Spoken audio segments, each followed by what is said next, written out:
It's Saturday the 8th of November, about 20 past 3 p.m.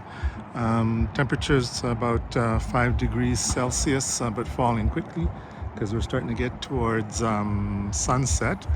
I'm at the intersection of 2nd Street and 1st Avenue Northeast.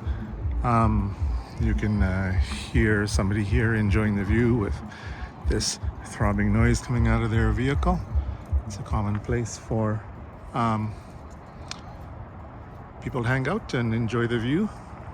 There's a family over to my right. I'm just with a little kid. I'm not filming the little kid, but the sun will be going from there to there as it sets in the west, and it'll change the colors of all these buildings downtown as it gets darker and more golden.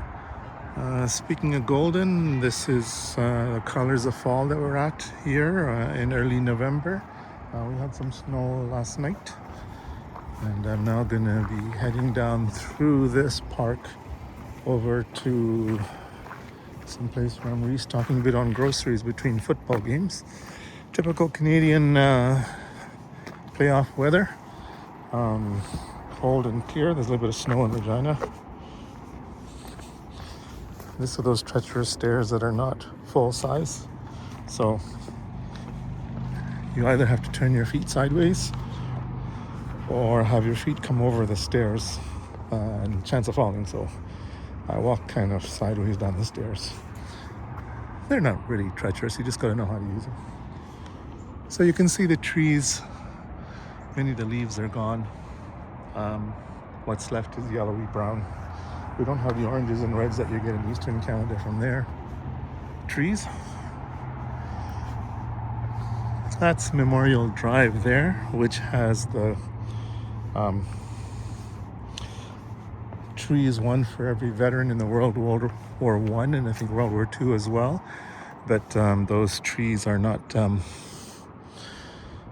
surviving really anymore. So I think the 1-for-1 ratio is no longer maintained, and we're looking at other ways to honor our veterans who gave their lives. This is more Calgary's kind of tree, the evergreen tree, but especially down here by the river valley, you have these older deciduous trees.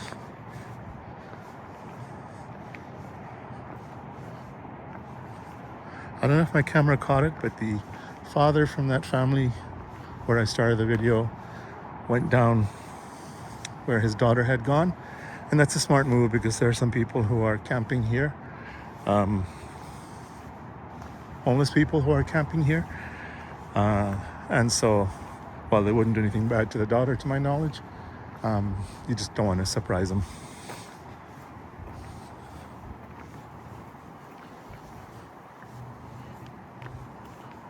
I've described this condo before. They have a great view. This would be a great condo to live in. So would mine, with me managing it.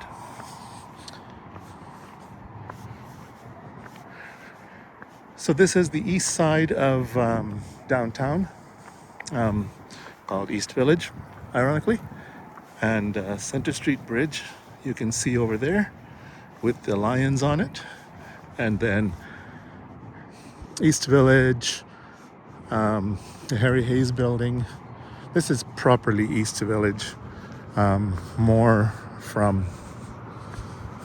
around here.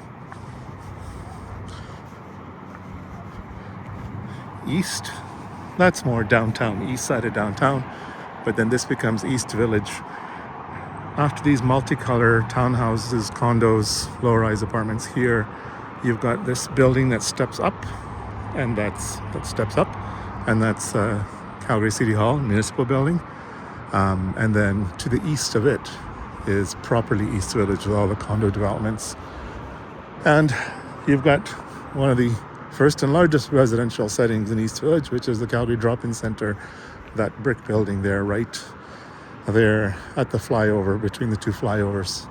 So that's the 4th Avenue incoming flyover from the east, and then you got the Fifth Avenue outgoing flyover, and then you got the LRT bridge coming in there as well. So, it's drop-in center. It's not the right location for more expensive housing because its location is a bit too central.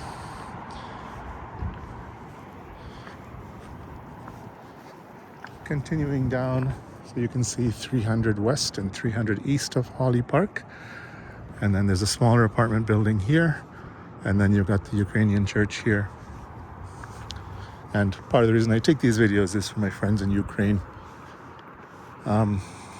This is our life in Canada, where we're fortunate that the superpower on our border is not bombing us with missiles and drones and bombs and airplanes and sending tanks and troops in waves at our country. We're being attacked in an economic way. We're being attacked in political ways and in, I guess, what you call asymmetrical warfare with bots and hired people who troll our social media. But we're not being attacked with bombs and planes and missiles and drones. So, yeah, beautiful Ukrainian church here.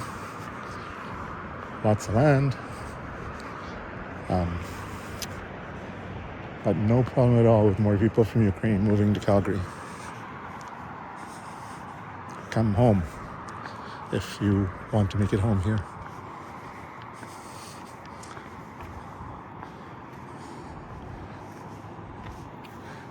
So if you're looking straight down this road, this is McLeod Trail northbound. And so you can see with the tall tower there, behind it is kind of a whitish angular building, curvy building. That's the downtown library. And then behind it, you've got a slight slope, 5-story or so building. That's a parkade. That's also convertible to an office building. I voted there, advance voting for the municipal elections, was there earlier in October. Superstore is here, and this is East Village. And Superstore, in fact, is in a pedestal for 2 towers that are there. Those 2 tall towers are the pedestal for Superstore. They have trouble with street people in their building, and when the Calgary police did their show of force earlier this week, they were on the steps on the east side of the Calgary Library. And then Superstore is one of the places where they increased their patrols or made that show of force, because around the library, around the LRT on 7th Avenue there where the LRT is, the LRT actually goes under the library when it turns from downtown to south. You've got some places that are unpleasant for Calgarians to be at, and that's part of the reason for the symbolic show of force there at the library along the LRT. Not just a show of force, but also a show of support for people who need support. So the police were especially accompanied then, as they often are, with people from Alpha House and from other social support networks in Calgary, to get the people's support so that they're not on the street. There's a lady walking up the sidewalks. I'm just going to move over more to the grass so I'm not filming her. Hi.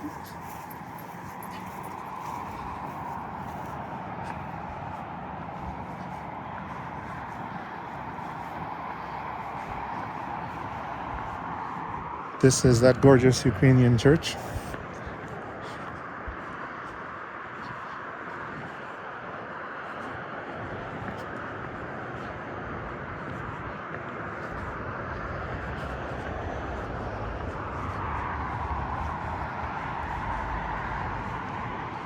That's the trestle bridge called Reconciliation Bridge that I often cross to go into downtown.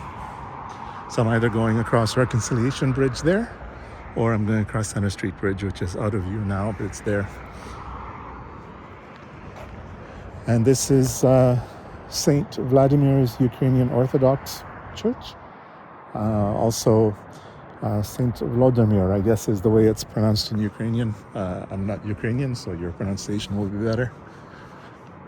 And I think Vladimir is the patron saint of Kiev, something like that. But Vladimir is a historic, well-recognized name in Ukrainian culture.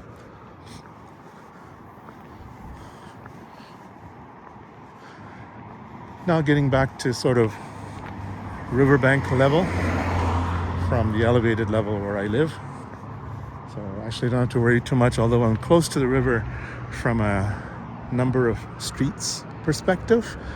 I'm far from the river in terms of height, because the river would have to break its banks and flood all of downtown and all of Beltline before it gets up to the level where I live, beyond that church. So yeah, it looks scary on a map when the river breaks its banks, and I can lose access to certain services, but mainly the impact if and when we have another flood would be tied up government services and flood renovation contractors, plumbers, etc.